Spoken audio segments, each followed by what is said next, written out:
ไปลูกกูโซดาวมีนี่กันชิไปอ่ะนี่กันชิไปอ่ะ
ta chun dai lu phan đâu cho nó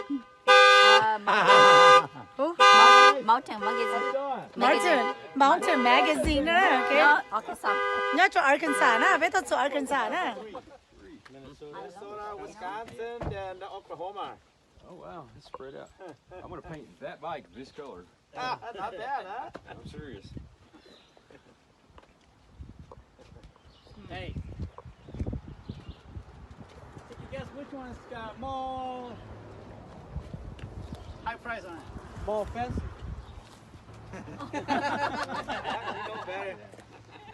They know. เอ๊ะแต่สิว่าเล็กไกลๆแล้วพวกมันจะขี่ขับน้องเลเลยจังละครั้งแล้วเนี่ยโอเคเออ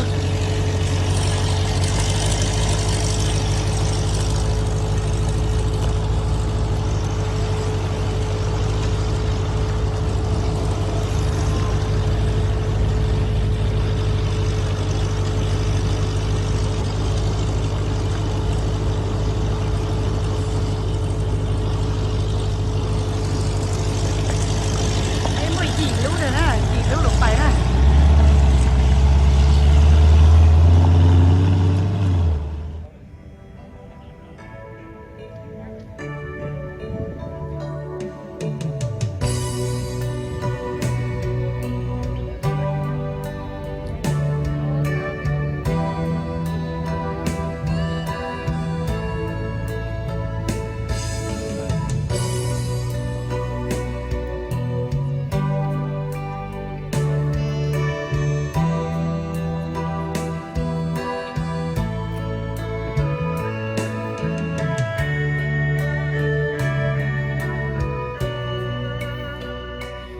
Say a few words.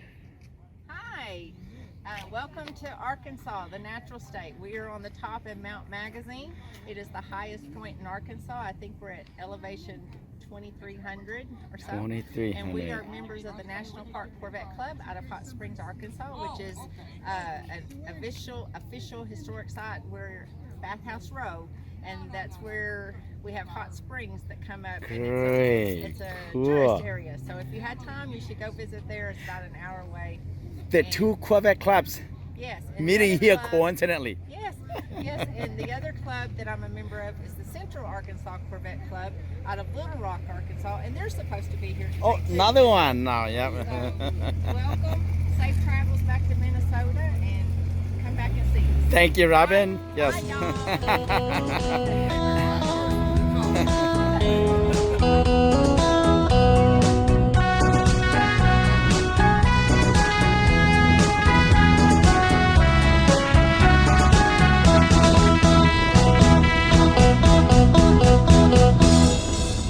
西河心在头下就知，thảo nuôi chi lu tê theo ta, có trời cụ cho búa tì đà, trên trong có sa hoa plo can tài, xí hư có cùn đó có kia, cụ hai tia chua nia tia phi, nhớ to cả mong ô sa tì,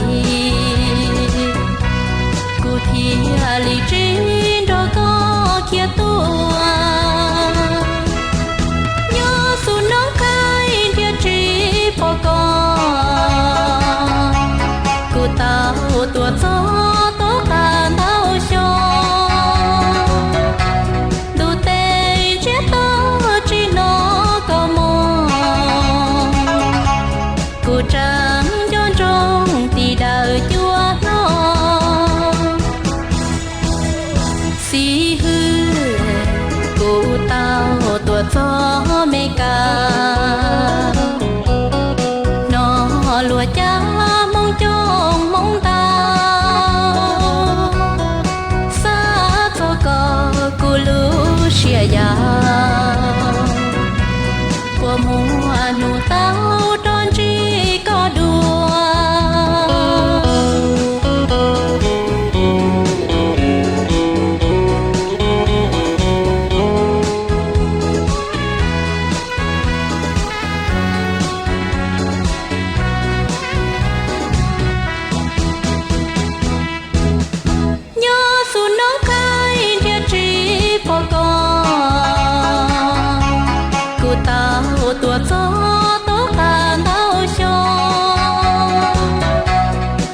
tao tua gió mê ca nó lùa cha mong chong mong tao xa cho có cu lu xia ya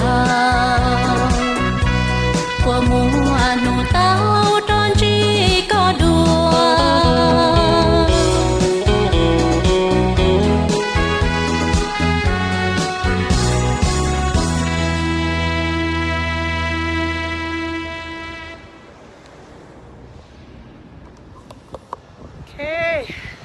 phải cho là phải phải cho là chua phải được ra lunch nè lo lunch này phải chở mình gì cho được khỏi nè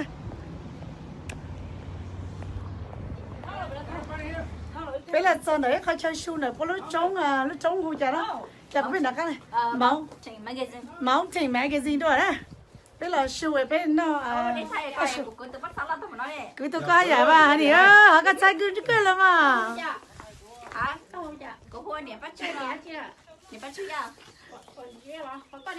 cú hoa phèm lá quên nè số cái bài này chỉ có cái chỉ bài này có lưu rồi cú bài ha hò cú phải bài ha gì ấy á hai cô hoa mông nè mông sủa wow cô làm mông hả cô làm mông vui cô sẽ ơi hey nó bé cháu brothers nhát cho Minnesota Wisconsin Oklahoma tôi xin chỉ bé tôi chỉ chú trong tại Mountain Magazine nó nè hôm nhát cho Arkansas thì cho bé tôi brother Patrick brother Thomas cho tôi nó cứ nhát cho Oklahoma bé tôi chú nó thì bé nó chủ tam bé một số gì但是我得chấp lời nó chỉ bé mà tôi chụp này cả chế nó bé chụp bù luật trắng xứ但是mà nó bé mong tao chụp luật trắng lại但是这只要当中的假设被选到一路有么下这被一头 brothers 个到一路 check 有么下这用 top เลยนะ in Corvette นะ这路น้อย路 top of the line 这นี่ตัวน้อยนะแค่สอนแต่ top เลยนะ这 brother ปัจจุบัน introduce ไม่ตัวแข่งขาดไม่被选的พอแต่ไม่ยังลิงตือฮะย่อตือ Okay, 用些我得 chụp 了用些那叫ตัว给ได้ตัวชาสัมผัสตัวที่มุเชียกันก็เท่าในตัวดอกไปตัวว่า Thu chứ đó nhóm mình Saint Paul he is from Saint Paul we had 3 Saint Paul guy and ตัว Wisconsin ตัวเนี่ย用些叫那去摸了但是嘛ว่า我厉害啊tự chỉ mua chơi用这ไปตัว了ไปตัวได้到什么ที่สองเนาะ这用些用些กูดิ้งต่ออีลูเขาไปเจเขาอันได้ชอบปลามากูยาเตียchỉ mua của tụi con này mà của chị Lan này mà ok. Dạ, cũng sản nó khó cả nè, sản nó khó cả tại vì lấy cho mấy những bao là khó vẹn tế luôn là là giờ khó bao nó sẽ là giờ mấy khó anh sẽ này lì chả là dũa thế này, nó chọn luôn nó dũa nó là giờ nó chả nó là cái nhiều dũa đó mà tôi hay luôn này chị.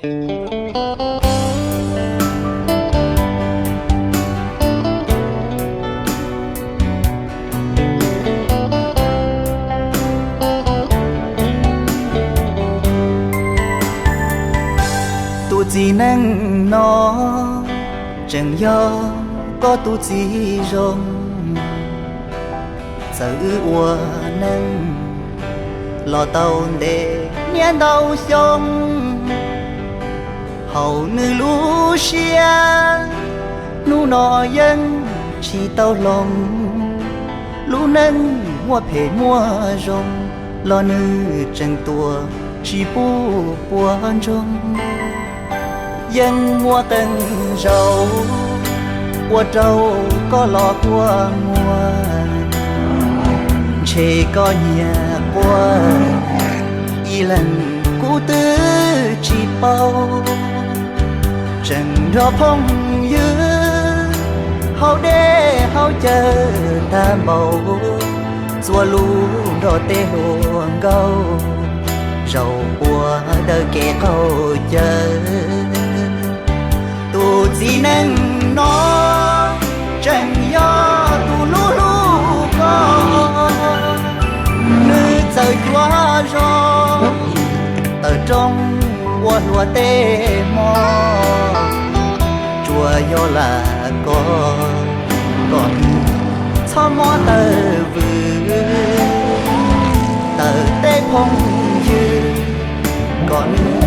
cho món trà chia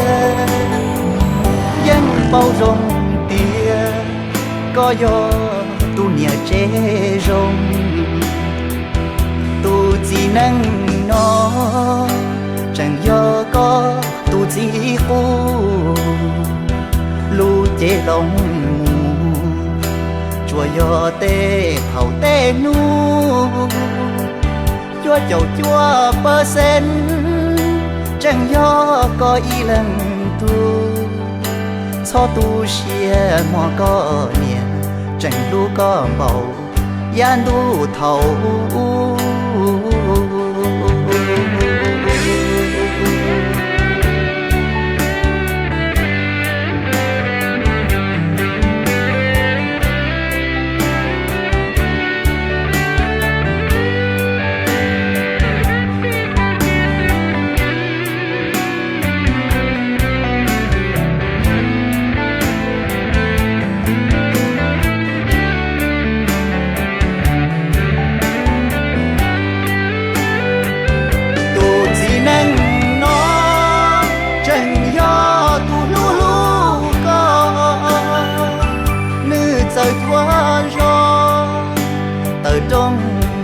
lúa tê mò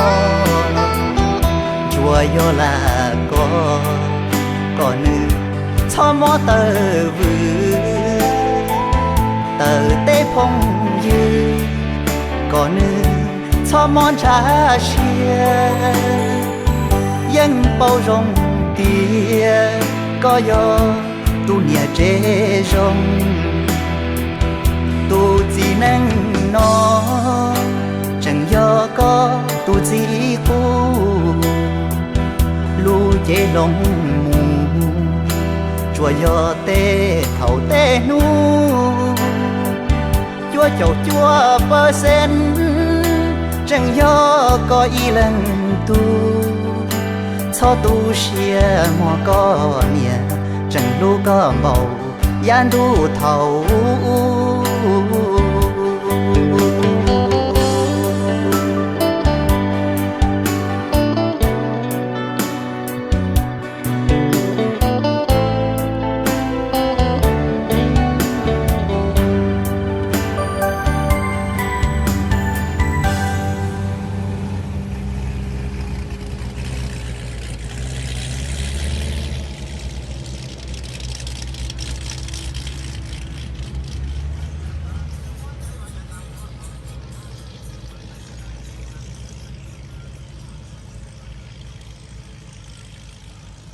ê tao chỉ nói bé chắc ăn là cho từ nãy chế nó nè từ nãy chế nó chế bé là ôm ăn đâu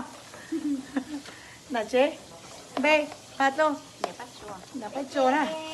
bé luôn nãy cái chế bé là tăng cổng cỡ nè tăng cổng luôn bé là thằng dạ nó này tôi nè chấp bằng nè đừng chấp lại lên này tôi nè ôi tiền cho nó xứ gầu xứ họ tôi nè nó mang qua chấp lại lên thế cho yo cú sơ cũng mà cú tôi thay sơ này để mang con qua thay đó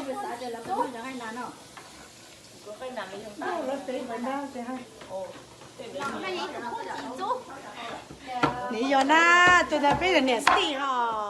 gì nó chấp lại lên hả xả chạ chừng chúa bé là mà sao tôi xe à sao tôi xe à cô lên mà mua xoáy tôn chậu lo hút cấp ly này chiều mới nhưng mà muốn chậu hút ly này hả nè ok sao tôi xe này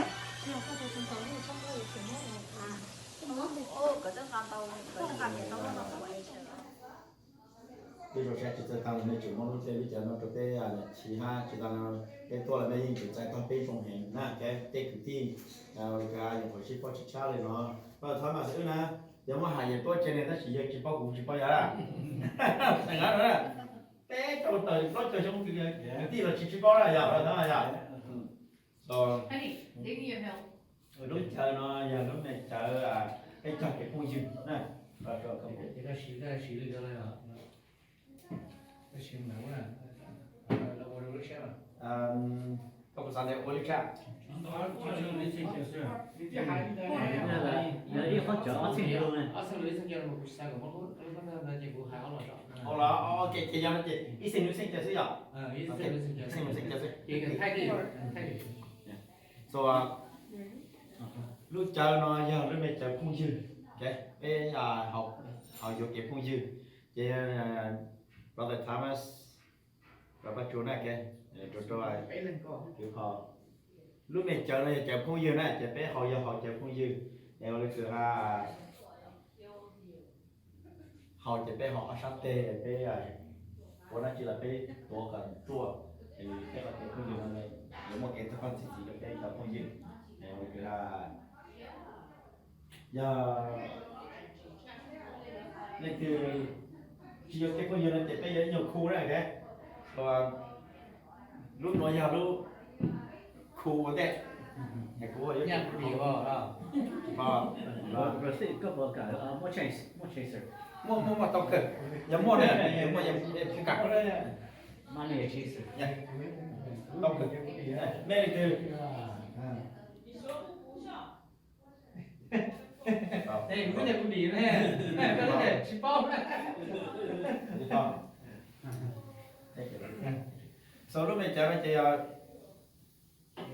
cô giáo chủ hậu lúc khu đó chủ hậu lúc khu đấy trong có đại khu đó chị cô chủ hậu lúc khu nó mà cái gì là từ hậu chiều cái bây giờ khu to cái cô hậu lúc khu đấy thằng mua chỉ là mà không là này cái cái xe của họ đó cô nó mà lúc khu gì chị họ đi làm to này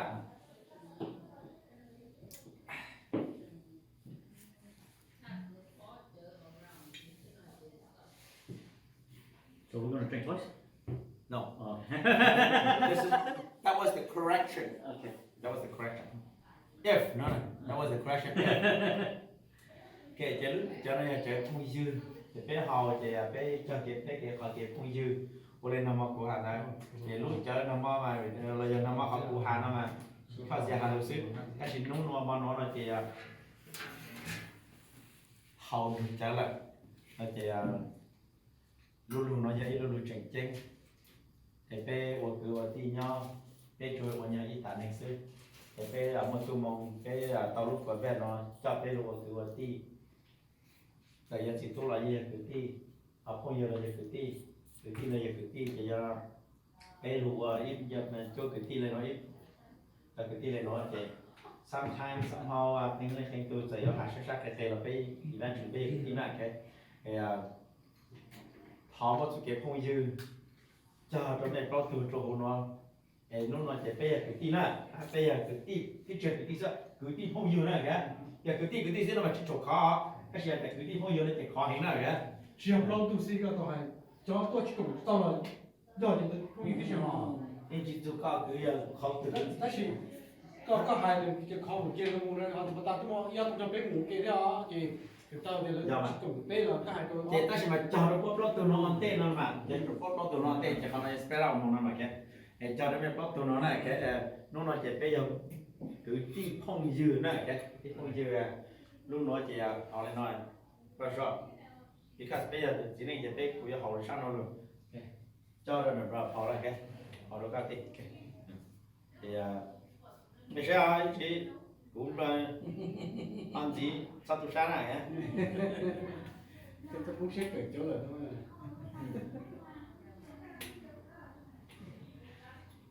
chỉ sáng đi à đừng đi ngủ nè đúng chỉ mua chỉ đâu cái ở sáng tây nó sẽ chơi chơi ở sáng nó sẽ chơi chỉ mua question đi à mà chỉ có chỉ là mà chỉ có nhà hậu khác hậu rồi sao chỉ luôn thì có hậu phát non nó chỉ hậu phát non là ra cũng là cũng sẽ chỉ là sẽ chỉ chơi chả luôn nữa ông là hay hậu to nhà hậu là hậu kinh nhà hậu nhà thì là gì trong cái này tôi có tí thôi mình cho đó tôi từ mà nó chỉ làm gì tao ha giờ cái tiêu trâu từ gì họ đã sẽ chơi gì cái bây giờ tôi được cho nhiều cái là cũng dạ rồi thì tôi có này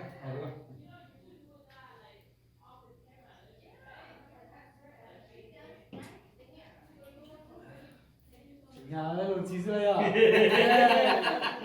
anh cái tiền đi giống cái giống mà nó nâng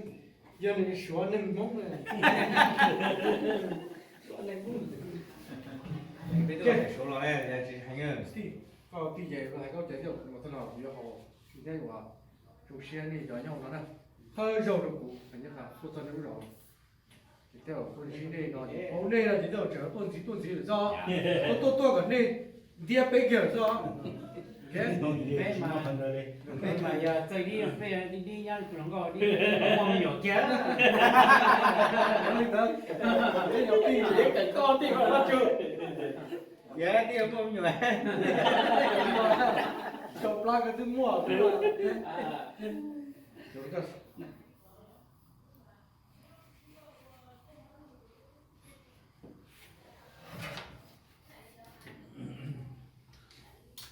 ok nó stick cái lúc đẹp không gì đấy ạ xong ra thì cũng là hai thả với lọt nhé rồi cũng mà đến cho con tàu thì sau học giờ cái thả luôn đi thì cũng là sẽ thả tao cho nó là để chỉ thả tới nhà cũng đủ số lọt sẽ thao sau sáng đi kẹt theo lúc của hắn là lúc club thì ta thì cái hại là sport thế này nên học bỏ khỏi trong đi chả học thể đi chả nè bỏ thôi để cái khỏi trong cái kia đó bé thả nó mà chúng đi chỉ chơi trong đó thì xe phải bé có khoản action kia là cũng chân bé cái mong và tua sai bé này nó có sti hải đó mà cũng phải đó sti na thì bé bao chỉ chân này bé chỉ nó nghĩ chỉ xin nữa bé thì một nút sơ đi nè mà cho bé hà linh nó thì những chuyện trái sạp lên nè cái đấy tiền thì lấy những trái sạp lên thì mà của hà này thì cái này trái những hải cái chuyện đây mà cái chỉ dưới chỉ nó mới xin lên đi mà dưới tụi nó sơ đi mà cái giờ thì bé qua lấy hosting của đó thì qua hai nhưng cháu thì cháu đi bé còn nó mồi bé qua theo nhưng cháu còn đó ha cháu đi cho bé nên lúc nào bé một bỏ thì bé đi bỏ thì nó cũng trả lại thì xin bé không có khả năng xí đâu theo thì một bỏ sau này nghe khơi trong hẹn bây giờ cô dụ của cháu lại mua thì ô bỏ đi cho bán nó lấy một cái trái cho thế này lấy mua cái giải thì đi dùng nó thế này thì thêm một này nó chia để làm cái đó được rồi thì mua phá hậu mình thêm một cái nữa mình chân ra cầu tôi chơi hai lấy với tôi hai chỉ có một tôi sáng lấy với tôi sáng nữa chứ cũng quả tôi đào nó mà dễ coi trong này đó giờ sẽ được tao bỏ con nó giờ sẽ được sáng cũng sáng nó thôi chị cho nó sáng lên chó nữa thì chúng ta cũng sáng đôi dài nè bây giờ họ có bé qua cả tóc hạt bên cả tóc thì do tao cây này cho người ta là cho quý là này mà khéo thì ở vậy mà tôi sẽ còn nên tệ một còn tên là sẽ học mấy tuổi được gọi là đọc cũng nó tụ kia một cái hai cái đó rồi có thể hai đôi stick giờ này tại ta đi mỗi trong bài lo trong cuộc quá thì cũng của nó về cho con mình nó thì giờ những người trong bài chế của món thừa nó được cũng nó chỉ stick ra trong bài lo cái món tạo online không coi cái print cost là stick bây giờ stick cái món tạo ra hồi gì chứ print sẽ ra mà còn đây có thấy là chỉ cũng bỏ ra nhiều hơn trong này thì cũng được hai bé trời yêu hả bé một cái gì trong là tôi bé cái gì nó chỉ nhện bé thế nào nhện như dạng thế nào vậy thì bé giờ không dư thì bé nhện nói thì bé hơi được cái tiếp không dư là stick phải nào thì con này bé trở nên bé thì nhị dạng thì mình có thể là bé theo thì chỉ trời thế qua chỉ là bé thì siêu thế cái tí nó mà con này bé cái siêu được cái tí nó cũng xài lên là không dư gì thế những một khó bé sẽ là nhị nó bao là thì không được bé thì bé hơi cái tí tiếp không dư thế bé nhỉ thì con này bé nhị dạng thì được bài bé một con thừa bé kề bé chỉ thấy ra phần đầu nữa nè còn thế nó bé chỉ muốn tao khoản gì thế thì bé cũng bỏ thì nó cũng bỏ cái nào ní bỏ tao thấy bé cho không như khẩu bé nào chỉ đâu sẽ sốt đâu cũng chân đấy như xe lo xe chủ chỉ có sự xấu đấy nè còn hai nó cũng bỏ cái thứ hai cái này cũng là tự do cái bỏ nè con này hai dạng tao bé có thay đổi bé một câu thì sát của là rồi này đó là bây giờ anh chỉnh vào bên đó cơn cầu bây giờ anh phụ đợi anh karaoke đợi anh hồng đợi anh lo lên đàn mà vì mấy cái mình phải đợi nó tàu sẽ là này phải ra thì giá á rồi họ mình lại tuân theo cái chở nó về sinh hoạt tuân theo cái mà bây giờ nó sắpถึงไหนbây giờ mình chỉ là nè giờ nó học bây giờตัวliều bâyตัวnửa này mà bây nhỏ này đó nó chỉ bây học bây giờ cái gặp này gì nữa thì chẳng sao bây đó cái chuyện cái chỉ biết mình là tóc bể đó biết mình tóc bể như con sâu rồi thì cũng tôi cùng cho nhé về mình style lấy chơi của trong kinh đó để theo là sẽ đấy sẽ lo kinh rồi đấy tôi thằng nào nó này chẳng có kinh đây bây giờ như là nó đi sẽ lo kinh của đây để vì bỏ tôi ra trên này họ tôi chỉ chọn cũng thế để nên chỉ bao để của trong nhà nó sao thì mà nên sáng cha được cũng là cái lẽ đó nên sáng sẽ chủ cha là để họ đây What about your brothers that were và nên cho mà cứ bỏ kia là không nữa là họ cũng mà ta sẽ bỏ thì nên sáng cha là cái chủ nó thế nào mà cho cứ bỏ đi Got you here, right, Jay? I'm gonna tell you, got you here. bây giờ cái tí thế bây giờ không gì thế bây giờ hàng bây giờ chỉ là ta sẽ tháo này anh chém không dư cái tí không dư cái tí không dư gì thay rồi của nó thế sao cái tí không dư thay rồi của nó sao có thể là tí muốn nó về nó có cái nào thì nó lúc về nó giờ thứ bé luôn thế giờ thì đấy cái rồi thế khả năng lay lỏng nó ai lấy cả đó khả năng lay lỏng nó về phong cái tí phong dư Vậy cái tí xem mà chỉ cá té là, tôi chỉ cái tí phong gì mà cá té đó. ta cái nhập hay là được con tránh cái tiền tránh cái là cái cho nó nên là những cái tí của những cái tí dạng của theo thì là chỉ về cái tí nó cái thảo bây nhau chân ly chân vi cái tí một số lần trẻ là tôi số lần trẻ đó là nhà mình đi gì nha có khổng thì chỉ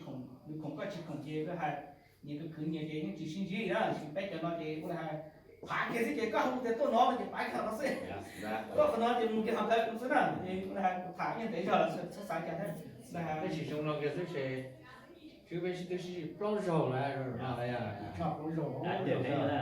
Tôi cũng mới ok, tôi cho sinh hoạt. tôi biểu cái bây giờ Chi sống mỏng đấy. bây giờ bây giờ gặp đó rồi Là tôi chú ý một cái chú ý một chú. You're the only one. I admire you, bro. nhưng mà những cái flexible là tiền That's why I said, sorry, we can't let you go. gì à cái của hai cái hai cái là chúng nó cũng chơi cũng có gì cái tí cũng mua là chỉ cái tí khó của nhau học cái chỉ khó mà vì cũng có vẻ không là lấy chơi ý không đi lấy chẳng hạn cái sao vừa cái đời online sử bắt chơi vừa chỉ cái check key nó cho chỉ có cái tham gia như về thì nó không có mình chung của nó là cái nó thế đó lên mà chỉ xả đi cũng xả lấy xả đi xả lấy chỉ cái lúc chết nó là khi mà nó là cái lúc chết nhỏ là cho cái chết nhỏ là nên chỉ xả đi cũng xả này xả thế Bây giờ sao tổ tè xã thế thì cái cái khó thì chỉ khó mà chỉ là như thế này activity này chỉ khó sẽ hoặc là cái xí đu nhiều giả là mà bây giờ nó thì là người bé có sải giả thế thì kỳ nó nó được có chú gì bây giờ cái một số tùy chung với cái trái lúc chế một đi nó ho số tùy chung với cái trái lúc chế trong không đi nó tụi này nói thì lâu cái nhất là ai nói là cái lúc này có những quân nguồn chi xe này để cho em cổ ấy cứ ai vậy em chế nó dùng đi đó Thì anh cho nên mình tính không ra. thì you thích quá đó you sai nó you chỉnh nó to nó chế you thiết là biết cho nó trong cái sáng cái giờ này nè cái thế thì quá cái chỉ sáng được thì cái chỉ sáng là sáng đấy thì cái chỉ quá à cái thì cho phải cho mini band này cho tham gia quá chạy nó là xây cái chỉ cho chạy nó nè thì cái chỉ có trong nó thì một cái giờ sáng giờ này cái cái thì giờ cái tí thế cái chỉ không như thế thì cái là cái u xin nó là cái u xí cổng thương của cái gì của cái trong cha cái tí thế thì xin mà cái họ thể chia cái tí kia vào cái này cái này cái tí thế cái là không gì thế tại vì là phải nó chắp lại gì của chúng ta bị bẫy hiểm mông bị bẫy hiểm mông xích giờ lâu như thế bẫy hiểm mông gì bẫy sao có thể bẫy hiểm mông gì có hai lục của bao hai lục có bao bẫy kiến nó đó là bỏ là cháu chỉ đấy nó thế là nên tôi phải bẫy vào nhưng nó cháu chỉ đấy cái tôi dần này là nhưng nó cháu chỉ đấy như chúng mà mỏ tay mỏ không có cháu chỉ đấy thì có sao mà nhưng cháu chỉ đấy cái cháu làm bỏ chỉ cháu như là món là không thể là đấy là cái bóng đổ cái một số một số chúng mới hỏi đi chúng mới học sinh mà cái con sai lọt thì giờ lỗ tôi bị cáo tôi kể một Alaska một đồng thế là sẽ chỉ chơi có mình thôi Alaska đây thôi mà để chạm vào sủi chai rồi để chạm vào chai rồi để biết rồi nó chai nhỏ mà vì lọ cái chơi chế về lọ này chơi Alaska một đồng Asia ha nó mà sống mua vậy đó có lấy mà hơi chơi cũng chơi của nó xài cái lúc chờ cái tí phong dưới thì chỉ là do lúc chờ cho cái tí phong dưới cho lúc xe lúc chủ cho nên cái rồng này như sẽ là cái này của nó lúc nào mà thì có chơi đó cũ không chơi đó cũ rất là sẽ cũ yêu chỉ cũ cũ đi làm không yêu là nên cũ yêu có cái sở đó không yêu thế này cái sau đó cái sở đó không yêu thế là cái chuyện follow cái rule how tí giải là phú các quan á thì sẽ giờ cái tí không yêu thế cái share luôn chạy nó mua cầm món này thì cái share thì sẽ cái share là mua cái có Bé không chắc tê. Ôi, giờ ta giờ đi tù sống được đấy này. Là cho đăng, cho sự sáng. tôi thì chúng giỏi từ này giàu đấy chúng ta thôi ok còn nó là cái chủ chỉ thì muốn còn đến thì cả là cứ tí không yêu thế chẳng mua để xem đến chụp cho nó sẽ được cái gì sao mà ok gì phải chú đó tí không yêu nhau nó nè lúc cho nó cũng có gì làm mẹ nè Cho phải. tí không yêu nè gì đó so chạy thì phải usually Steve nè phải học tí à này rồi Steve这是这是的第七行呀然后呢比如说睡觉这个有地方有的天气啊了还的人家是好比如些多比如我来知道我的这个路内团队比做我这个西餐小先生 OK 找人呢 Sụp được cả đưa lò cũng mua này là不是 rồi chỉ nói này chỉ mua lúc nào này ta chỉ nói là thế thì chỉ uống khó một cái nó này em mua ra hả Vậy đó nó rồi. Rồi của chị với hầu thì trong xe à có lúc giờ về cho cái nhưng mà như là cũng có bây giờ cho mình nghĩ rằng là về ship của về chị trong chị về chị giờ Autumn Brothers nè để trong xe thành xong rồi người ta nên thả cho ra thì luôn luôn như vậy luôn chỉ nhau rồi it's true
lo cho